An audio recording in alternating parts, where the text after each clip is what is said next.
Hi, this is Lyle Dennis of GMVolt.com, and welcome to our bi-monthly Voltcast, or video podcast about the current developments of the Chevy Volt hybrid electric car.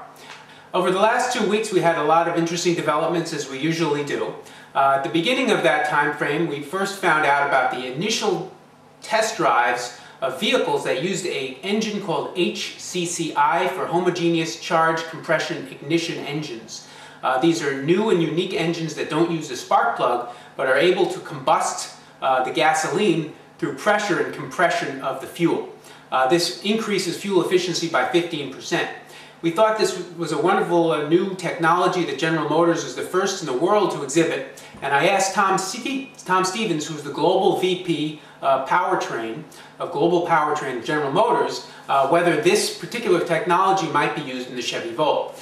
He responded that the technology was actually so new that it wouldn't be even ready for the Chevy Volt when it came out, but that it might be useful in future versions of the car. We also had a very interesting discussion about the behavior of the Chevy Volt's battery pack and the generator and how the two will interact. What we were able to find out by speaking to people with knowledge about the systems and people in General Motors directly, that the battery pack, although 16 kilowatt hours of total power, total energy stored, will be functioning in the range of 30% to 80% state of charge. So that when the vehicle runs down the battery power, the state of charge will be 30%.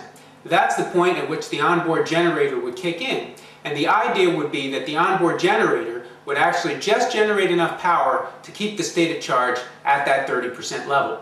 When you fully recharge the vehicle, actually, they'll probably be at the 80% level as opposed to 100%. And the idea of this is it's a conservative range to try to keep and extend the life cycle of the lithium-ion battery pack. What came after that was some more information began leaking out about the new Opel E-Flex concept vehicle that's going to be unveiled, as we understand it, tomorrow in Frankfurt at the auto show.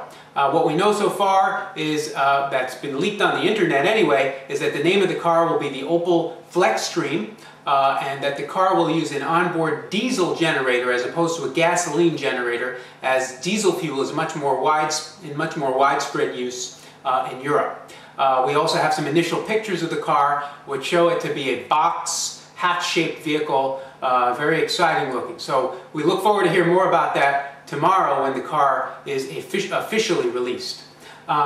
Lastly, we had another interesting discussion on the site about the cost of the battery pack and the issue of leasing the battery pack in the Chevy Volt. What we found out is that probably through one of the executives of General Motors named Nick Riley, he announced that the battery pack is going to roughly cost $7,000.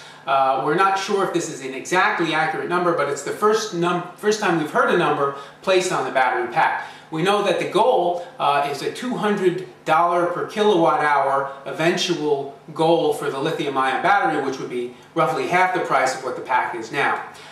We understand that General Motors is actively considering leasing as an option for the battery pack, but has not made any final decision on that point. So that basically wraps up the last 2 weeks of developments on the Chevy Volt.